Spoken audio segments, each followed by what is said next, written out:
गवैया बजैया की जय, रास रचैया की जय, हर हर महादेव। नाद हर हर महादेव। वही नाद दोनों हाथ ऊपर उठाकर सब गोटे दोनों हाथ ऊपर उठाओ और भगवान के लिए उठाओ। देखो बेर बेर कई जगह से हाथ उठाओ, हाथ उठे कि नहीं सब गोटे हाथ उठाओ। थोड़ा सा भारत चाहिए हाथ। हम तो जागरण में बड़ हाथ उठे छी, लोग सब कहे वो मंजी के बजा हमार मन ठीक बजा हाथ उठा सब अब वही ना हाथ उठने जकड़ा लगाओ तो सब गोटे हमरा किछ लोग हाथ नहीं उठेने से लाज लगी है। खैर नहीं उठेने से तो कोनो बात नहीं, जोर से जकड़ा लगाओ। बज हर हर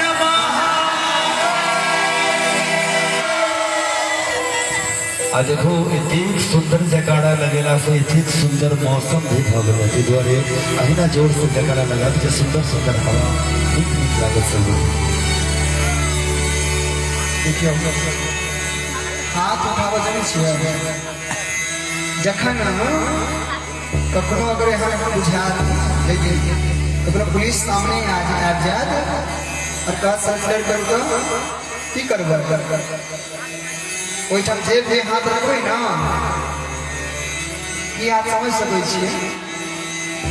चाहे कनिको इमर उमर करबै जय राम ओहि लग कोई जगह पर करक चाही सीधा सरेंडर कर दियो। एनाहिते जखन भी ईश्वर के दरवाजा में जाए भगवान के घर जाए कोई जगह पर अपना आप के सरेंडर कर दियो। तेरा तुझको अर्पण, ये शरीर जो है वो भी तुम्हारा ही है और ये तुमको मैं अर्पण करता हूँ, स्वीकार करो। दासत्व जखन लेबै ना, जब आप में दासत्व भावना उत्पन्न हो जाए तब परमात्मा की कृपा प्रारंभ होती है। चलिए हम लोग 2 बार भगवत नाम संकीर्तन करते हुए फिर कथा में प्रश्न। बोल सामने सरकार की।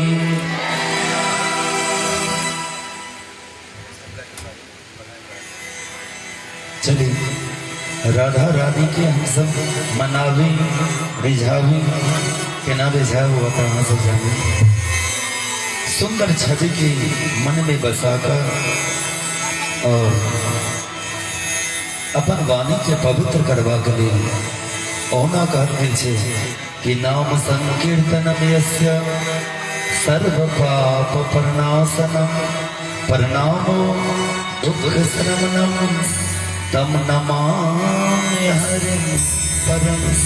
नाम संकीर्तन केला से जतेक भी दिन में पाप होइ छे, हर समय दिन दिन पर पाप होइ छे, सबटा पाप क्षय भ जाय छे। ताहि दुआरे युगल छवि के मन में बसावी और हमरा सब बोलते हमने सरकार की जय। जय राधा माधव जय कुंज बिहारी। जय राधा माधव जय कुंज बिहारी। जय राधा माधव जय कुंज बिहारी। जय राधा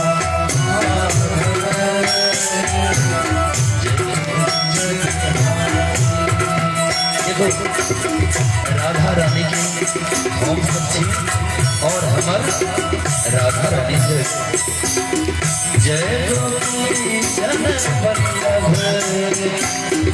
जय गोपी जन वल्लभ जय गोपी जन वल्लभ जय गोपी जन वल्लभ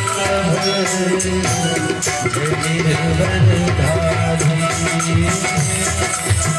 जय राधा माधव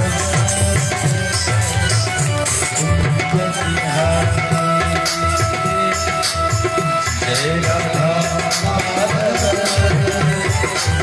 जय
सरकार की, राधा रानी की, बाकी बिहारी लाल की जय जय श्री राधे।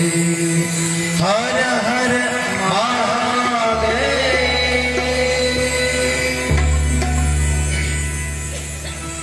कल हम सभी रुक्मिणी विवाह की कथा अति संक्षिप्त में सुने थे और रुक्मिणी कृष्ण की झांकी भी हम लोगों ने देखा। देखिए, जब रुक्मिणी की जब शादी नहीं था तो भीष्मक जी को सबसे पहले ऐसा लगा कि मैं भगवान कृष्ण को जो द्वारकाधीश हैं वो यदि मेरी पुत्री के पति बने तो मेरे लिए बड़ी सौभाग्य की बात है। और भगवान कृष्ण को जब वर रूप में भीष्मक जी ने चुना था तो रुक्मिणी तो प्रसन्न थी ही, साथ में भीष्मक के राज्य के जितने भी प्रजा थे सब बड़े हर्ष उल्लास में थे।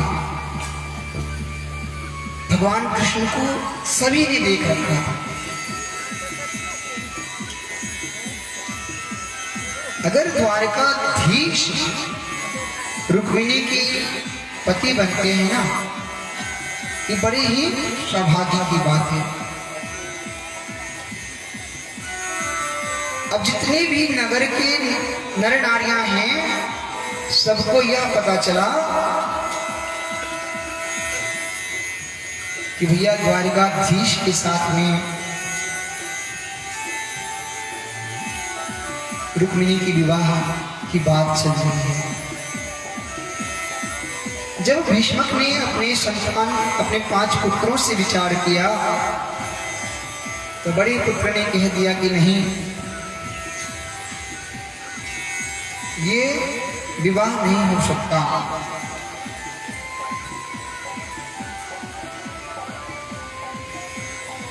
मेरी बहन की शादी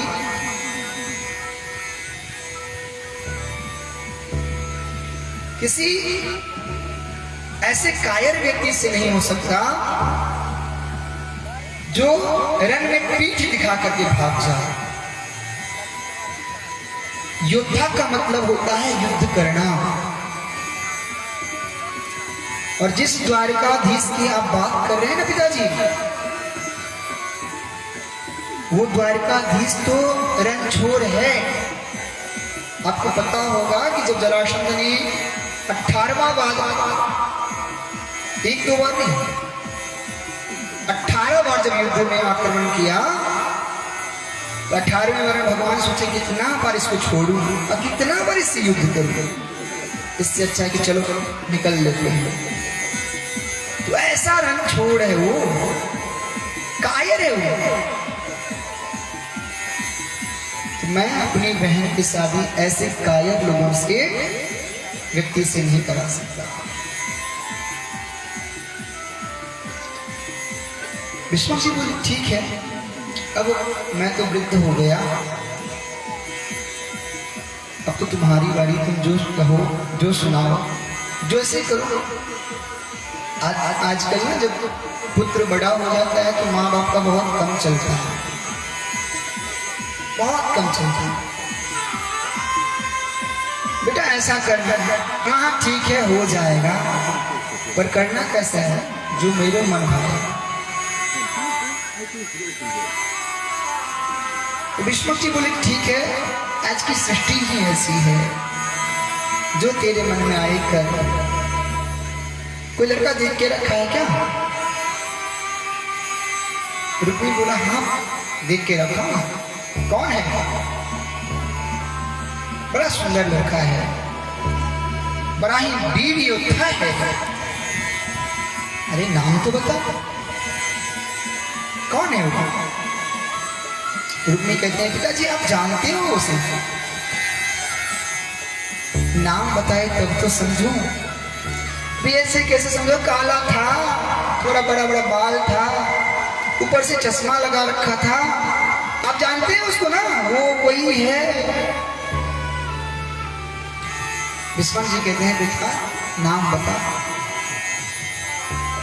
कहते हैं पिताजी आप बहुत ही अच्छे से जानते हो, वो कोई और नहीं शिशुपाल है। इधर बात तो ये हो रही है कि शिशुपाल के साथ में रुक्मिणी का विवाह होगा, पर नगरवासी को ये पता है कि बारात आ गई है। और बारात में कौन है? साक्षात द्वारिकाधीश हैं, जो जगतपति हैं। पूरे नगर में शोर हो रखा है। जब रुक्मिणी जी को यह सुनने को मिला कि मेरी शादी द्वारकाधीश से नहीं, मेरे शादी की बात तो शिशुपाल से हो रही है।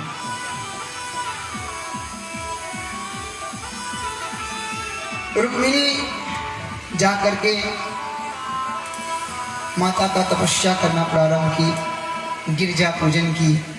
कहते हैं आपको याद होगा कि सीता जी भी गिरजा पूजन किए थे। गिरजा मैया ऐसी हैं कि जब भी जिस भी किसी लड़की को कुमारी पूजन में, कुमारी अवस्था में उसकी पूजन विशेष रूप किए जाते हैं। आपको जो वर पाना हो ना, जिसे भी अपने पति के रूप में, अपने वर के रूप में प्राप्त करना हो, तो गिरजा पूजन करो। और गिरजा पूजन का फल ये होता है कि आपके मन में जो बसा है, आपके हृदय में जो बसा है, वो वर रूपी आपको मिलेंगे। रुक्मिणी जी भी गिरजा पूजन कर रहे हैं बड़े ही भाव से। हे मैया, मुझे द्वारकाधीश ही चाहिए, मैं किसी और के साथ विवाह नहीं कर सकती। कभी भोलेनाथ से कह रहे हैं कि प्रभु आप तो बड़े ही ऑर्डर दानी हो, आपसे जो जो मांगता है ना आप उसे वही दे देते हो।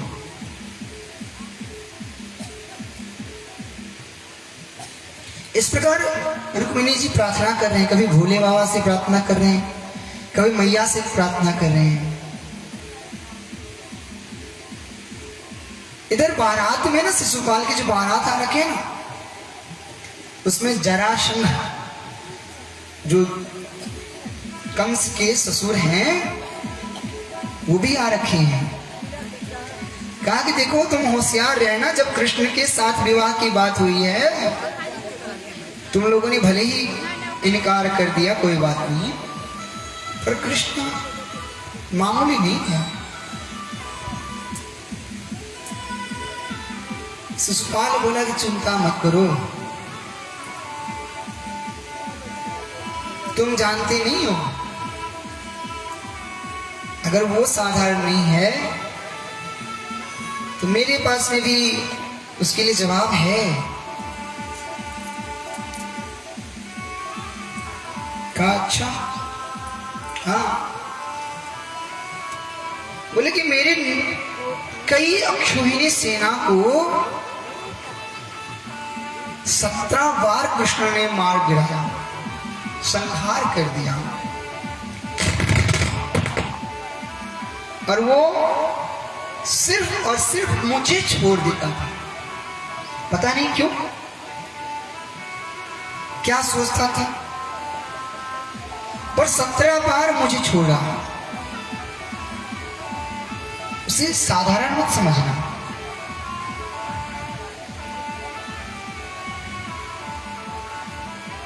रुक्मिणी जी ने एक ब्राह्मण को बुलाया, एक पत्र लिखा। कल हम लोग एक संगीत के माध्यम से उस पत्र को पढ़े थे। भगवान कृष्ण ने पढ़ा था, हम लोगों ने नहीं पढ़ा था, पर संगीत में भगवान कृष्ण की भाव थी जो हमारे भैया ने गाया था। तो पत्र ब्राह्मण को देखा, ब्राह्मण को बुलाया, और ब्राह्मण के माध्यम से भगवान द्वारकाधीश के पास वह पत्र पहुंचा। भगवान कृष्ण ने उस पत्र को पढ़ा और ब्राह्मण को कहा कि आप निश्चिंत होकर के जाइए, रुक्मिणी जी को कहिएगा कि जितने बेचैन वो है ना उतना ही मैं हूं। देखो यहां पर ना रुक्मिणी कोई और नहीं है, साक्षात लक्ष्मी ही रुक्मिणी है, और भगवान कृष्ण भी कोई और नहीं है, साक्षात नारायण ही तो कृष्ण है।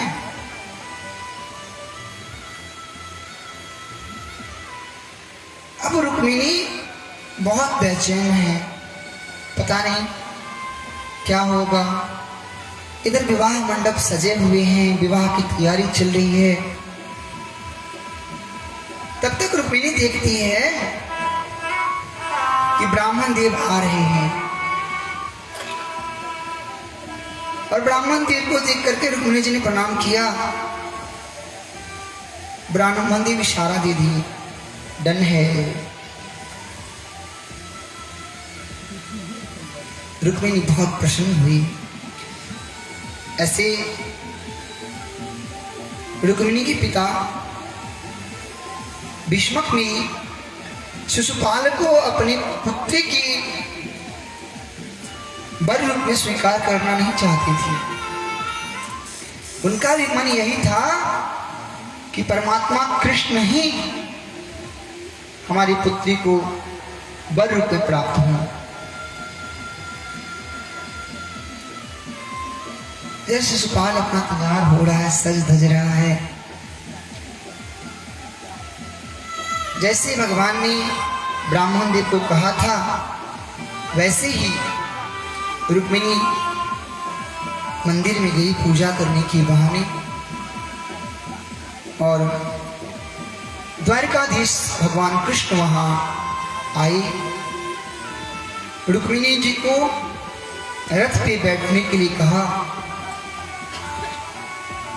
रुक्मिणी जी भगवान कृष्ण के हाथ पकड़ करके रथ पे विराजमान हुई, पर साथ में जो कि राजकुमारी है ना, और घर पे बारात आ रखा है। जब किसी को यह पता हो कि यहाँ पे ऐसा संदेह है कि कुछ घटना घट सकता है, इंसान पहले से सतर्क होता है। इसी प्रकार रुक्मी एवं शिशुपाल इत्यादि सतर्क होकर के रुक्मिणी के साथ में बहुत सारे सेनाएं भेज रखी थी। सखी सहेली भी रुक्मिणी के साथ आई थी। सभी आकर के भगवान ने ऐसी योग चलाया, ऐसी योग माया चलाया कि उस योग माया से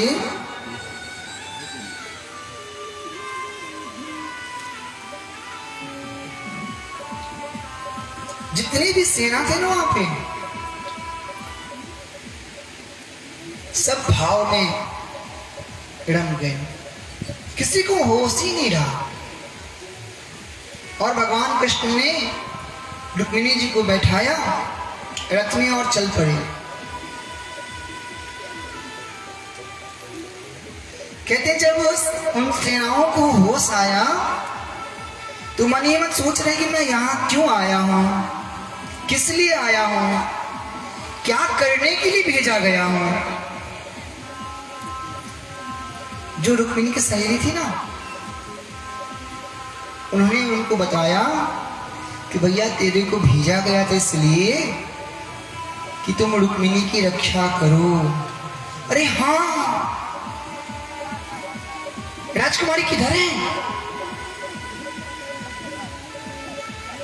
अरे देखो देखो वो जा रही हैं, द्वारकाधीश में लेके जा रहे हैं। सेना पीछे दौड़ा, चिल्लाया, अरे रुको, कहां भागे जा रहे हो? युद्ध करो, तुम्हें अगर हिम्मत है तो युद्ध करो।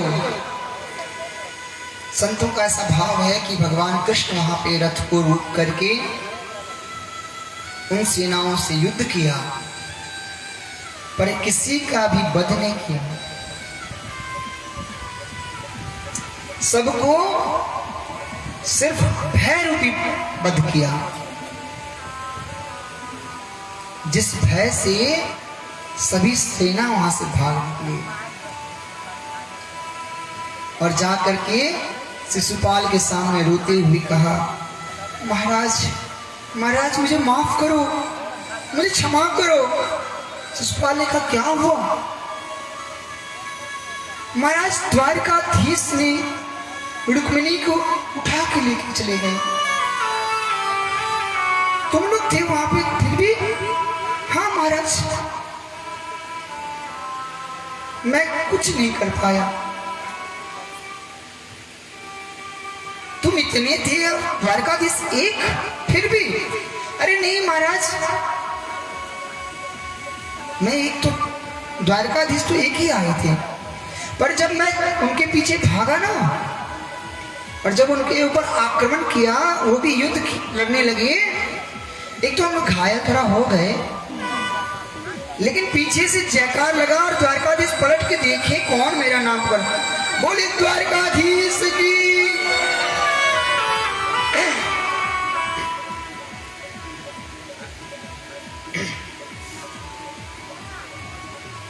भगवान ने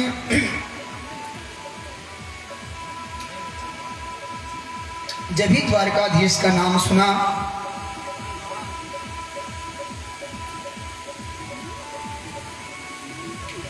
कि भैया इस जगह पे मुझे द्वारकाधीश को कहकर कौन बुला रहा है।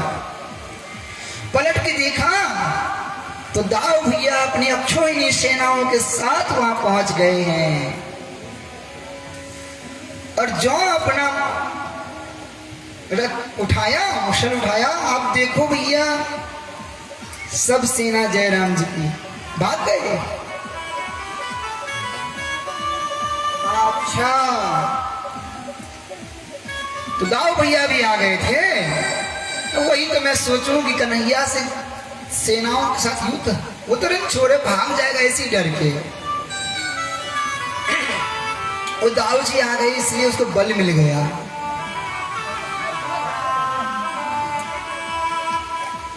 इस प्रकार शिशुपाल फिर तलवार निकाल के, आज मैं छोड़ने वाला नहीं हूं, मैं या तो कन्हैया को वध कर दूंगा या तो रुक्मिणी को लेकर के उसको छोड़ भी दूंगा, दया कर दूंगा उसके ऊपर, पर मैं छोड़ूंगा नहीं, युद्ध तो करना ही है। शिशुपाल जब आक्रोश में आया, जरासंध ने शिशुपाल को बहुत समझाया कि देखो तुम एक बार में इतना परेशान हो गए, अरे तुम एक बार परास्त हुए हो ना, मुझे देखो मैं 17 बार परास्त हुआ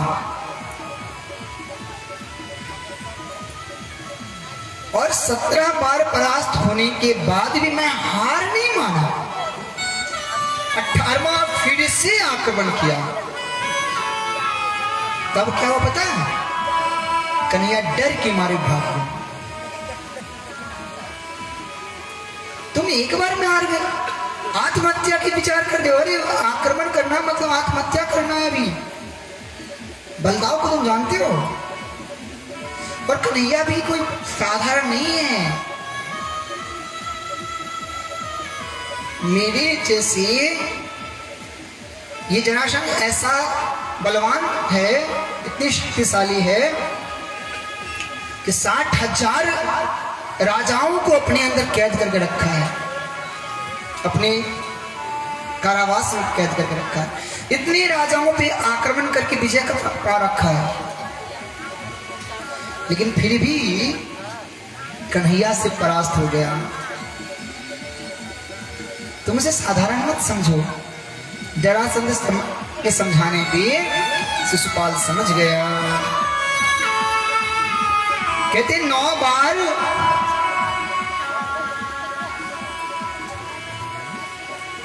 जो 17 बार मैंने युद्ध किया ना, जो इसमें मैं परास्त हुआ, 23,000 अक्षोहिणी सेना मेरे साथ में था।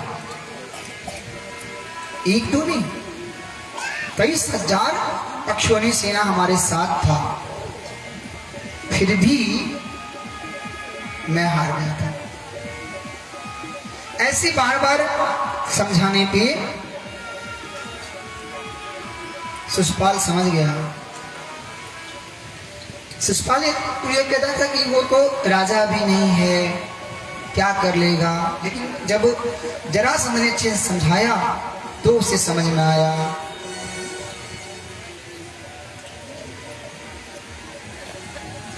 रास्ते में जब रुक्मी को पता चला कि भैया मेरे बहन को कृष्ण ने हार के लेके गया, तो रुक्मी आक्रमण किया और भगवान कृष्ण वहां पे रथ से कूद करके रुक्मी के साथ युद्ध किए। जिस युद्ध में रुक्मी को घायल किया, रुक्मिणी कहती कि प्रभु मेरे भाई को क्षमा कर दो, अभी अभी आप और हम एक हुए हैं, और अभी अभी मेरे भाई अगर मारे जाएं तो लोग मेरे पे हंसेंगे, लोग मुझ पर हंसेंगे, लोग कहेंगे कि देखो एक बहन की वजह से एक भाई मारा गया। भगवान ने कहा तुम चिंता मत करो, मैं तुम्हारे भाई को थोड़ा सा भी हानि नहीं पहुंचाने वाला। क्षत्रियाणाम अयं धर्मः, कहते हैं क्षत्रियों का यह धर्म है। प्रजापति विनिर्मितः, क्या धर्म है? प्रजाओं की हित के लिए, उसके निमित्त के लिए उसकी रक्षा करना। और आज यदि मैं तुम्हारे भाई रुक्मी से युद्ध ना करूं ना, तो मेरे दाऊ भैया जो जितनी भी सेना लेके आए ना, सब के सब मारे जाएंगे। इसलिए मेरा कर्तव्य है कि इसकी रक्षा करूं। बड़ी ही धूमधाम से भगवान कृष्ण और रुक्मिणी का विवाह हुआ। एक भजन के साथ विवाह प्रसंग को रख के हम आगे बढ़ेंगे। बोल दुल्हा दुल्हन सरकार की जय। आओ मिथिला भाव की मैथिली भजन।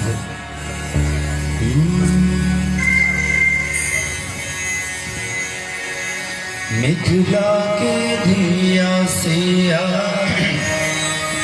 जगत जननी भेली, जय हो।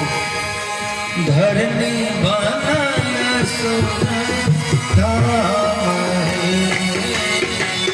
मिथिला के धिया सिया जगत जननी भेली, धरनी बनाय सुख धाम है। मिथिला के धिया सिया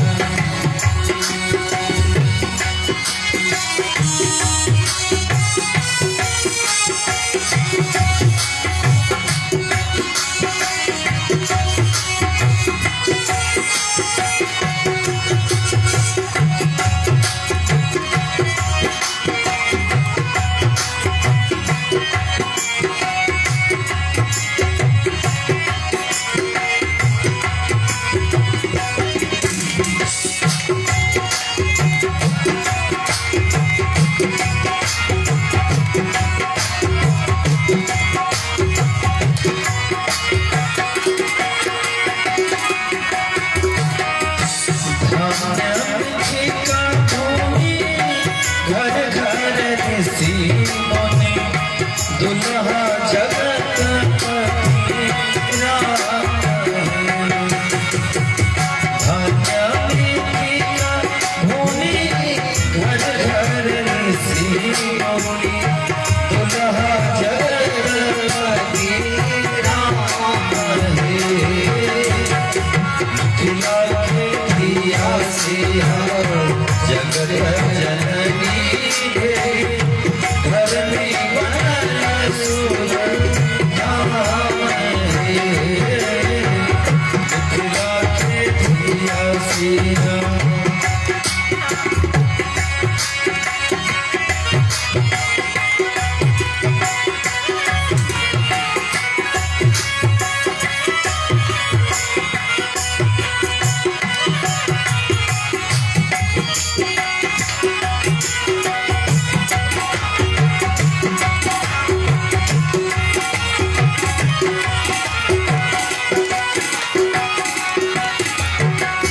कमला कहती जीव छलती कोसी गंगा गंडक के बना है।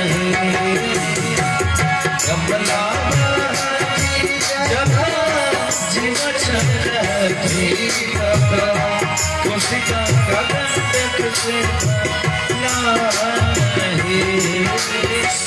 मिथिला के धिया सिया जगत जननी भेली, धरनी बनल सुख धाम है।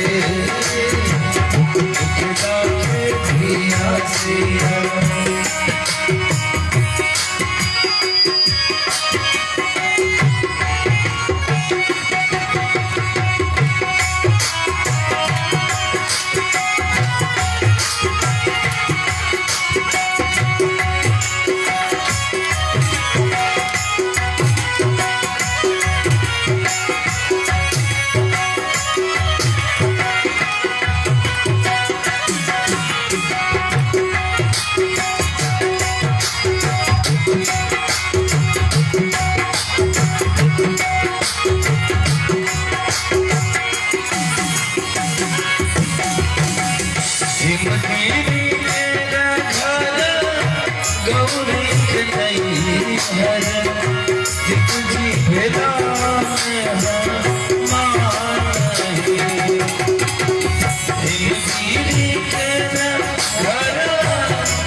शिव जी मेरा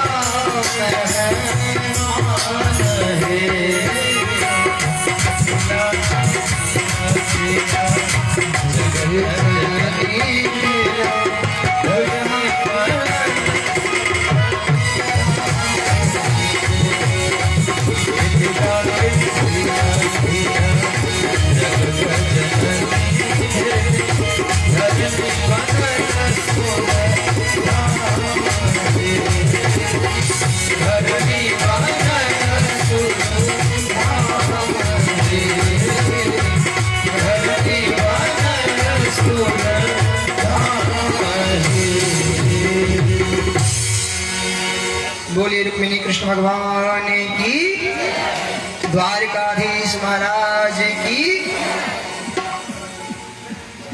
रुक्मिणी कृष्ण के विवाह हुआ। द्वारकाधीश बड़े धूमधाम से इस विवाह में पता चला कि कुछ दिनों के बाद जो घर की मंडप सजा है और भगवान संगीत के साथ मंगलमय के साथ उनका कार्य हुआ। एक कथा आती है कि एक बार भगवान शिव और माता पार्वती विहार करने गए। जब वहां पे देखा, कामदेव ने सोचा कि चलो आज शिव जी को अपनी वश में करूं। और कामदेव ने जब भगवान शिव के ऊपर अपना प्रहार किया तो कामदेव का प्रहार तो नहीं चला, और भगवान के द्वारा उन्हें श्राप मिल गया कि जा तो मृत हो करके यदुवंश में जन्म लेना। और रुद्र के भगवान शिव के कहने के अनुसार उस समय कामदेव तो भस्म हो गए थे भगवान के तीसरे नेत्र खुलने से, श्राप की वजह से। और उसी समय जब रति ने भगवान शिव से प्रार्थना की, कामदेव की पत्नी है रति, भगवान शिव से प्रार्थना की कि प्रभु मेरे पति को क्षमा कर दें, आप तो ऑर्डर दानी हो। तो भगवान ने कहा कि मेरा जो श्राप है उसे यदुवंश में वो जन्म लेगा और वहां ही तुम उसे पा सकती हो। आज भगवान कृष्ण के घर में वही कामदेव प्रद्युम्न रूप में भगवान कृष्ण के पुत्र रूप में उत्पन्न हुए हैं। प्रद्युम्न प्रकट तो हुआ, पर संबरासुर नाम का एक दैत्य है जो दैत्य प्रद्युम्न का हरण कर लिया और ले जाकर के समुद्र में फेंक दिया।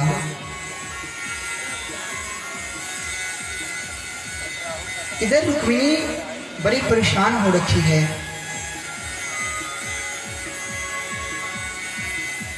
कि भैया मेरे पुत्र किधर गए। उस मानव को, उस जीव को अर्थात प्रद्युम्न को एक मछली निकल गई। रति भी इस पृथ्वी पर, एक धरती पर स्त्री का रूप लेकर के आ रखी है।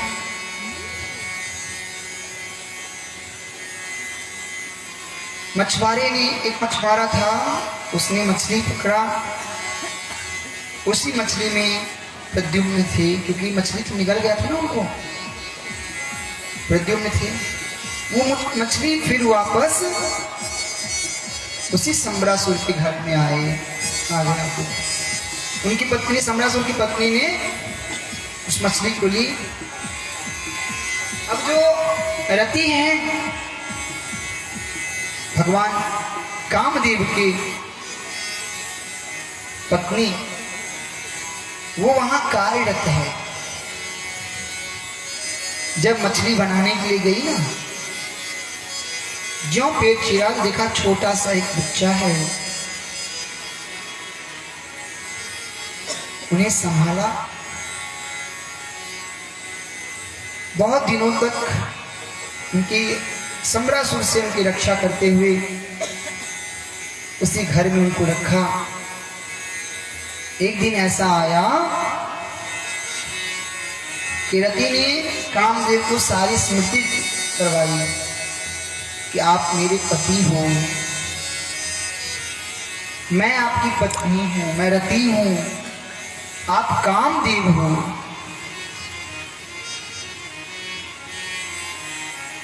आपका अवतार, आपका शरीर धारण करना इस सम्रासुर का उद्धार करने के लिए हुआ है।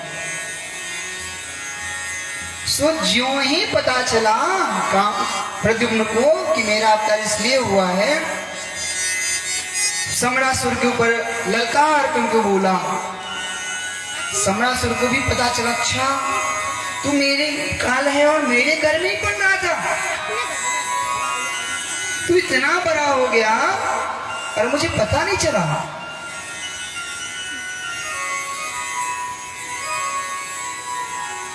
प्रद्युम्न और सम्रासुर का युद्ध हुआ। युद्ध में सम्रासुर का उद्धार हुआ।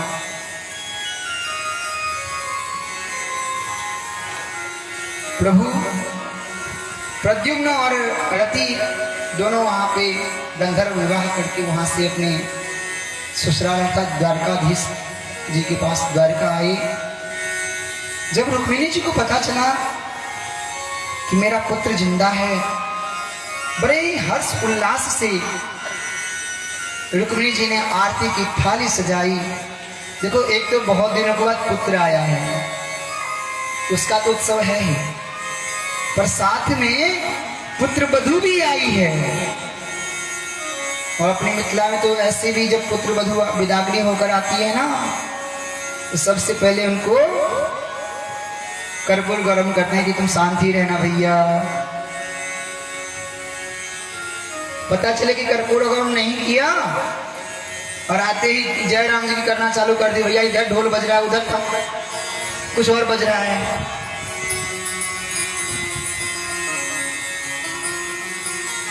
भगवान रुक्मिणी जी मैया अपने पुत्र वधू का, पुत्र और पुत्र वधू को दोनों की आरती उतार रहे हैं मंगल गीत के साथ। बोल बाके बिहारी लाल की जय।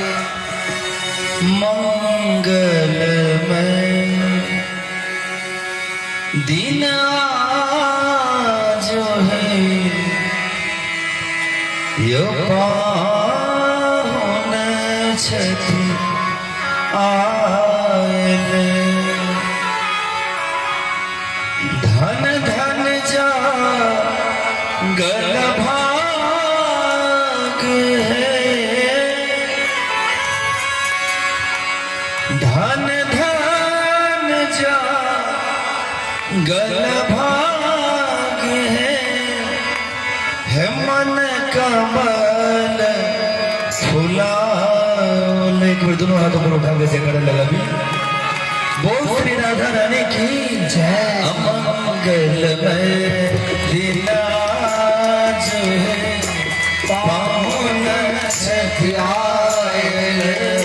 मंगल में दिन आज है, पाहुन छठी आए। धन धन जागल भाग है, धन धन जागल भाग है मन कमल फुलाओ। मंगल में दिन आज है, पाहुन छठी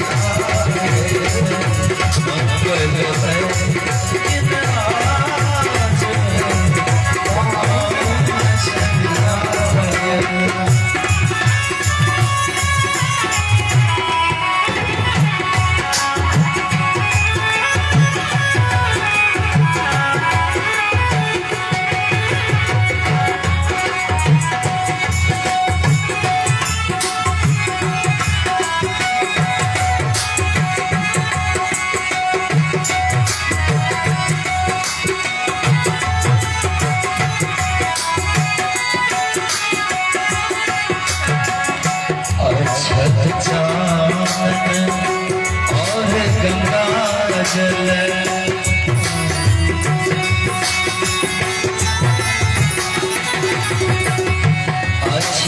चांदन और गंगा जल, बेली चमेली सब डाला साथ, काफन हार गुलाल है, काफन हार गुलाल है, जिनका पहनाव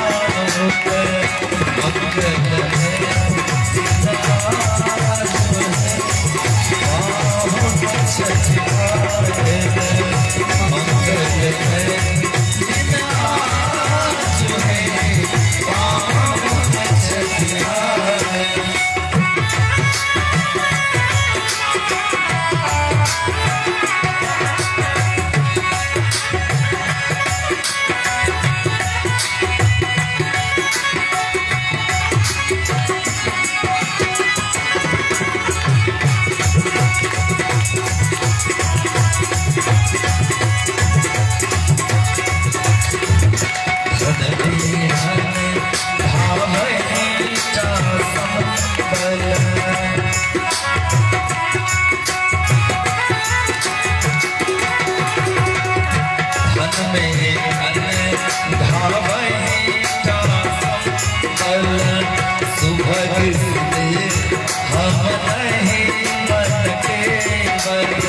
और देखियो मिथिलांचल में ये सब प्रसिद्ध है।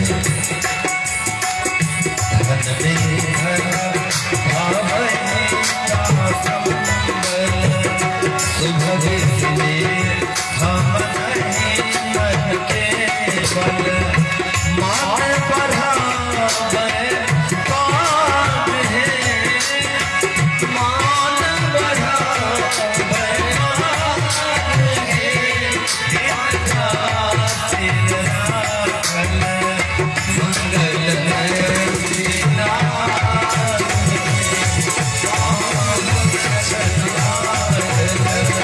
मंगल है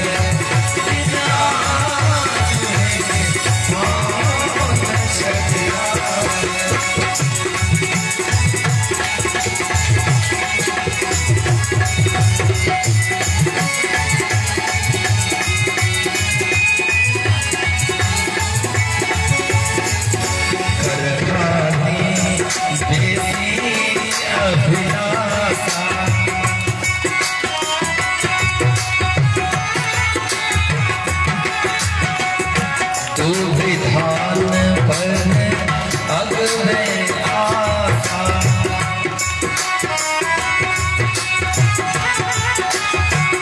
और देखो मिथिलांचल में दो विधान अखनो बहुत महत्व है। दू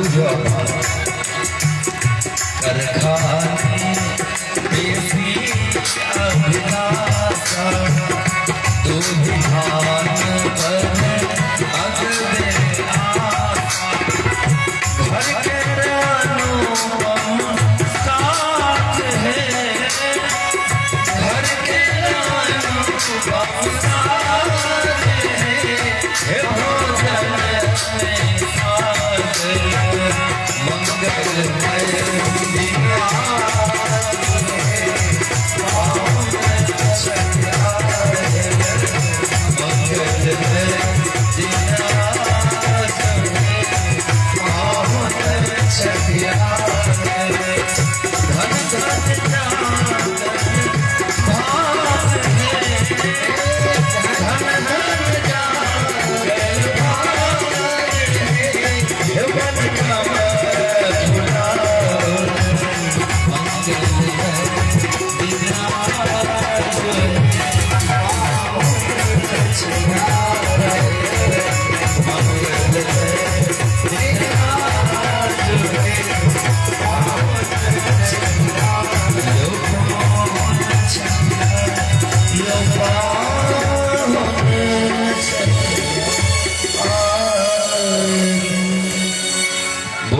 बिहारी लाल की जय।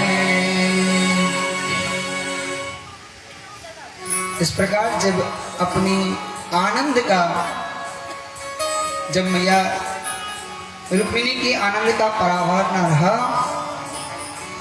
सुखदेव जी कहते हैं, परीक्षित, भगवान ने एक विवाह नहीं की, और भी बहुत विवाह किए।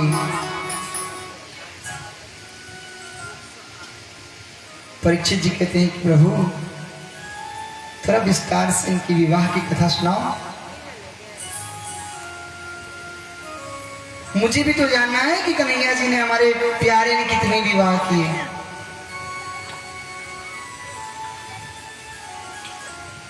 ठीक है, तुमको बताता हूं।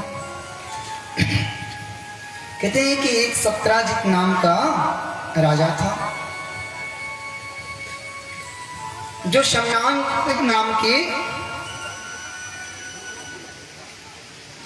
चमचमाते हुए मणि जिसके पास में था। और मणि कैसा था? वो मणि ऐसा था कि और 8 भर के सोना जो है ना, वो प्रतिदिन निकाल सकता था। एक दिन क्या हुआ, सभी ने कहा कि सत्राजित को कि ये जो मणि है ना, वो द्वारकाधीश को दे दो, क्योंकि महाराज हैं और वही योग्य व्यक्ति हैं इस मणि के लायक। द्वारकाधीश को दे दो। सत्राजित ने कहा कि मैं ये मणि द्वारकाधीश को क्यों दूं? मैं तो नहीं देने वाला।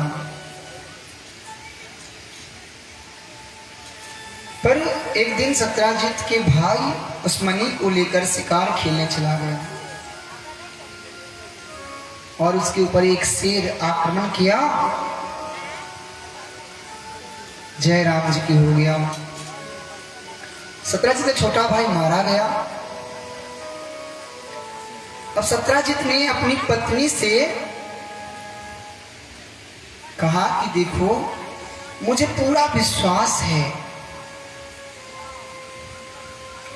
कि मेरा छोटा भाई ना, जो शिकार खेलने गया है, मुझे पूरा विश्वास है कि कन्हैया ने, द्वारकाधीश ने ही उसे मारा है उस मणि के लिए।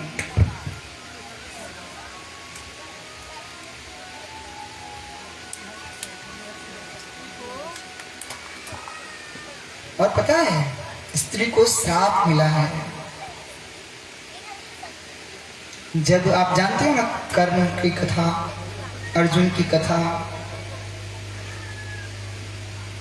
कुंती मैया बहुत दिनों तक छिपा के रखी कि अर्जुन से, युधिष्ठिर से, 5 पांडवों से कि कर्ण मेरा बेटा है, कर्ण तुम्हारा भाई है। जिस दिन कर्ण अर्जुन के द्वारा मारा गया, उस समय उन्हें पता चला कि ये मेरा भाई है। तो युधिष्ठिर जी ने उनको श्राप दिए कि मैया, मैं श्राप देता हूं कि कोई भी स्त्री, कोई भी बात क्यों ना हो, हजम नहीं कर पाएगी। सो अगर आप अपनी स्त्री को कुछ बताओ ना, तो जब तक दूसरे तीसरे के पास नहीं बोलेगी ना, उसका खाना हजम नहीं होने वाला, पचने वाला ही नहीं। भले ही वो एसिलॉक इत्यादि जो टैबलेट होते हैं ना, मेडिसिन होते हैं, वो सब खा भी ले, फिर भी हजम नहीं होने वाला।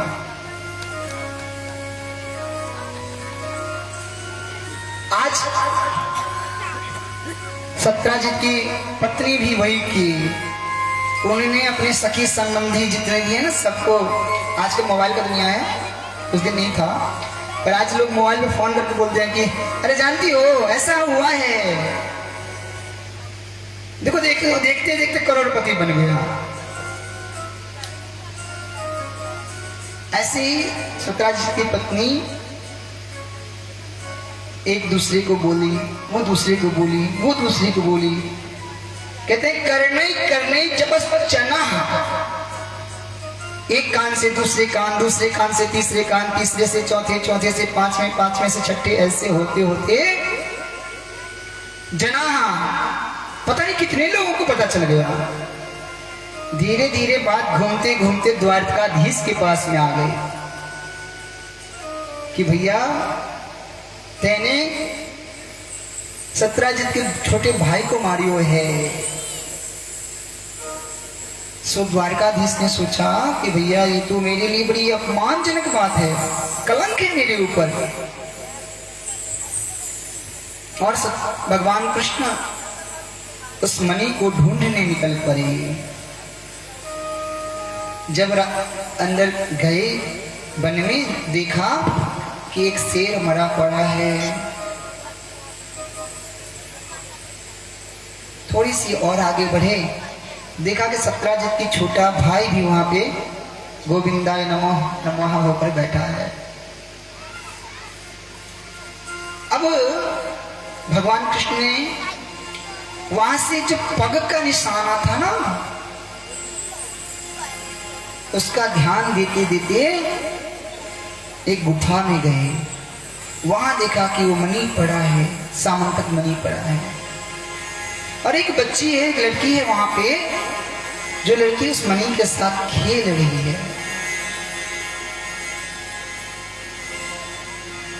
जामवंत जी देखे कि बिना मेरे परमिशन के कोई मेरे घर में घुस आया है, मेरी गुफा में आ रखा है।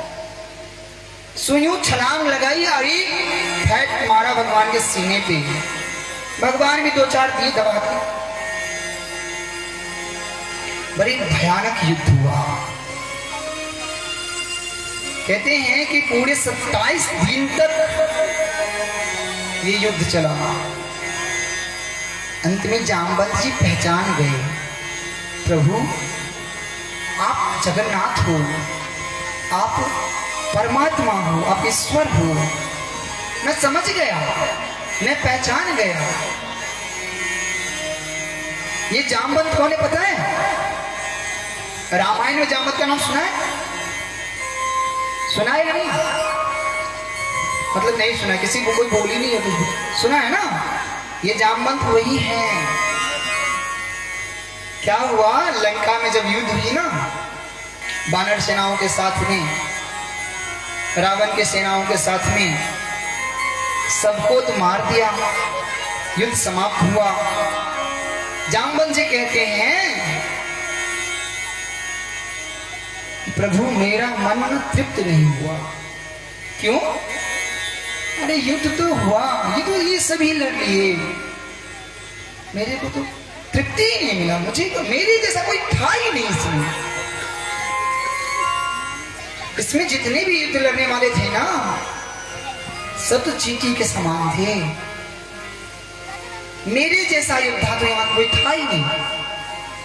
एक रावण था जिसे आपने लड़ लिया। भगवान ने कहा ठीक है, तुम्हारी इच्छा मैं पूर्ण जरूर करूंगा, पर अभी नहीं, कृष्ण अवतार में। और आज जामवंत की इच्छा पूर्ण हुआ। भगवान ने कहा कि फिर पूछे कि आप बताओ प्रभु आप क्यों आए इधर, कैसे आए यहाँ? तो भगवान ने सारी वृत्तांत बताई कि मैं मणि की चोरी का कलंक मेरे ऊपर लगा है, इस कलंक से धुलने के लिए, इस कलंक को दूर करने के लिए मैं यहाँ आया।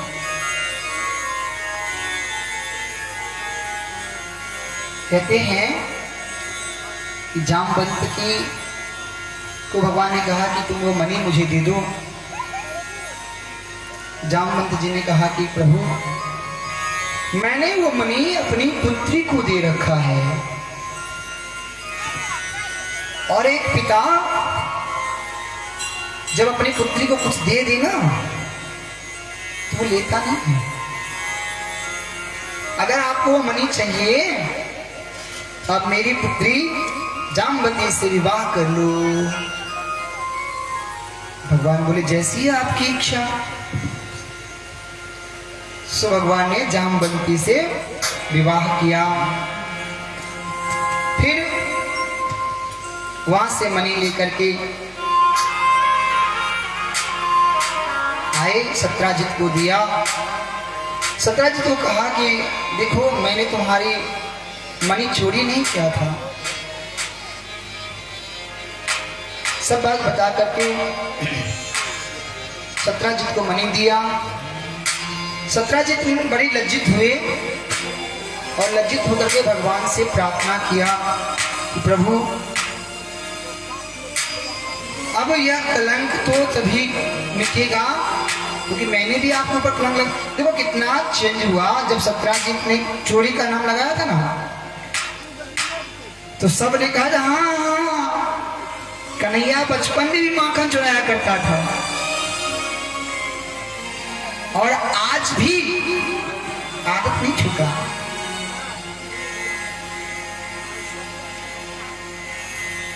जब सत्यराजित को मणि उन्होंने वापस दिया ना, बात तुरंत परिवर्तित हो गई। क्या अब सब लोग हम तो बोल ही रहे थे उनको किस चीज की कमी है, कोई चीज में कमी थोड़ी ना है, द्वारिकाधीश है वो। तो प्रभु आप अगर मेरी पुत्री से विवाह कर लें तो मेरे द्वारा किया हुआ जो दोष है वो भी मिटे और आपके ऊपर जो लगा कलंक है वो भी समाप्त हो, क्योंकि मैंने कलंक लगाया था ना। भगवान ने कहा ठीक है आपकी इच्छा है तो जय राम जी। सत्यभामा के साथ भगवान ने विवाह किया। भगवान का यह दूसरा विवाह, सत्यभामा से विवाह हुआ। सत्यराजित ने कहा कि प्रभु ये मणि मैं आपको ही दे रहा हूं।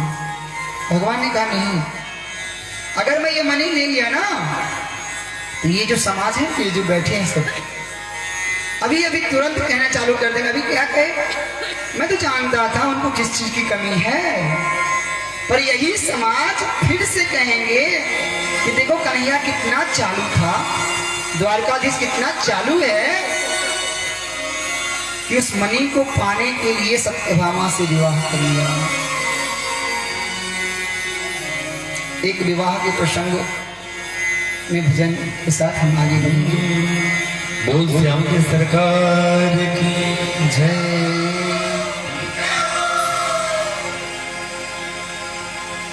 चले हम लोग कन्हैया के दरबार में, जहाँ अनेकों गोपियां 16,108 पटरानी सबके सब श्री कृष्ण के दर्शन के लिए चलते हैं और कहते हैं बोल बाके बिहारी लाल की जय। सावरे ले चल पल्ली पार, कहाँ जहाँ विराज राधा रानी, जहाँ विराज राधा रानी अलवेली सरकार। बोल बाके बिहारी लाल की जय। सावरे ले चल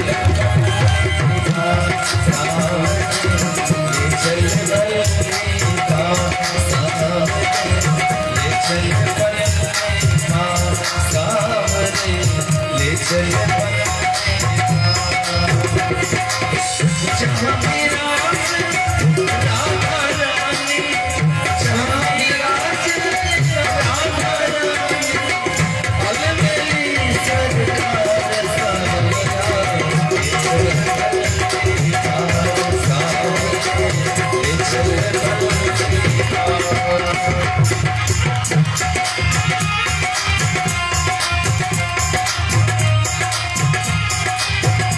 और देखिए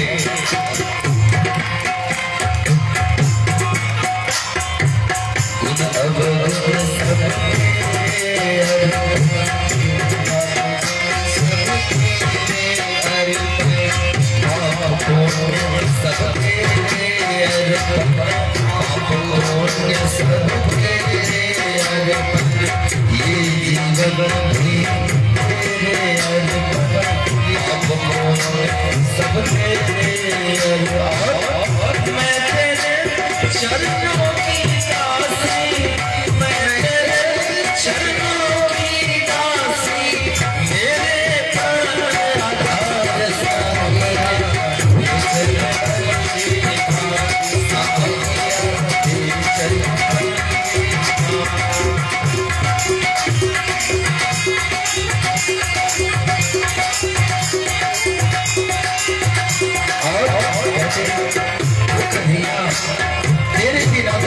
देंगे जिंदगी में। तेरी आस लगा बैठी हूँ, लज्जा से लगा बैठी हूँ। तेरी आस लगा बैठी हूँ, लज्जा से लगा बैठी हूँ। अखियाँ खूब ढका बैठी हूँ, अपना आप भुला बैठी हूँ। सावरिया में तेरी रानी, सावरिया में तेरी रानी, तू मेरा मल्हार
कुछ भी नहीं है, क्यों तेरे बिना कुछ चाह नहीं है। जब की तो परवाह नहीं है, कोई तुझी राह नहीं है। तेरे बिना कुछ चाह नहीं है।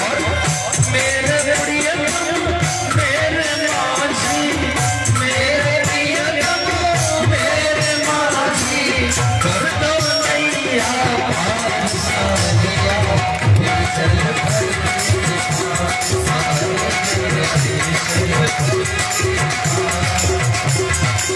जहाँ विराज राधा रानी, जहाँ विराज राधा रानी, अलमेली सरकार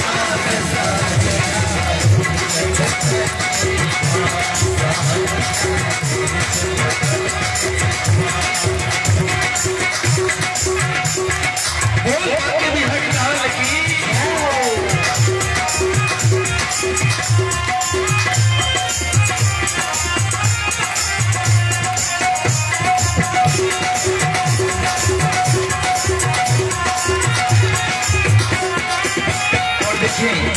आपके मिथिला से पावन धरती पाली गांव में, पाली गोटोल में कैसा आनंद है।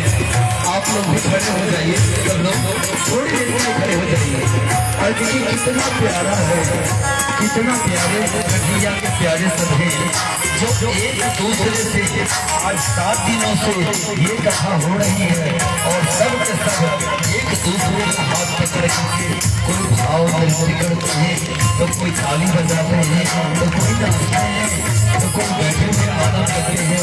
कैसा आनंद है, आनंद यह बरस रहा है, आनंद यह बरस रहा है। पत्ता पत्ता हरस रहा है, पत्ता पत्ता हरस रहा है। यहाँ के जितने भी पेड़ पौधे हैं सब के सब राधा नाम संकीर्तन में लगे हुए हैं। आनंद यह बरस रहा है, पत्ता पत्ता हरस रहा है। कोई बरस रहा है, चाड़ा बरस रहा है। अंत में करके क्या बहुत हुई हार गई मैं, बहुत हुई हार गई मैं, क्यों छोड़ा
भगवान अपने प्रिय पांडवों के साथ द्वारिकापुरी से दिल्ली की ओर प्रस्थान किया। दिल्ली प्राचीन काल का इंद्रप्रस्थ नगरी है। भगवान अब जब द्वारिका से दिल्ली की ओर प्रस्थान किए तो रास्ते में देखा कि एक स्त्री, एक बालिका है जो ध्यान लगा करके बैठी है। भगवान वहां रथ को रोका और पूछा, अर्जुन को बोला कि देखो कौन है ये। अर्जुन गए और पूछा उनसे, हे देवी आप कौन हो, हमें बताओ। देवी अपने परिचय देते हैं, महाराज मैं सविता हूं, मैं सविता की दुहिता हूं, मेरा नाम कालिंदी है। अच्छा यहाँ क्या कर रही हो? मैं यहाँ ध्यान लगा रही हूं जिससे कि मेरे पति वो परमात्मा कृष्ण हो जाए। अर्जुन हंसने लगे और हंसते हंसते द्वारकाधीश के पास गए। बोले प्रभु आपके ऊपर बृहस्पति का बड़ा कृपा।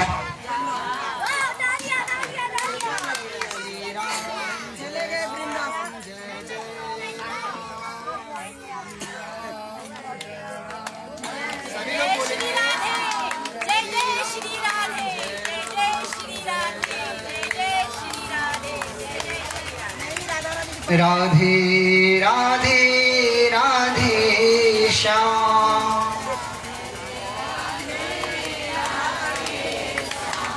सो भगवान ने कालिंदी से पानी ग्रहण किया और फिर जब आगे बढ़े तो मित्र वृंदा मिली। ये भगवान का जब पानी ग्रहण हुआ, ये भगवान का चौथा विवाह है। मित्र वृंदा मिली जो दुर्योधन के साथ वर्ण होने जा रही थी और मित्र वृंदा की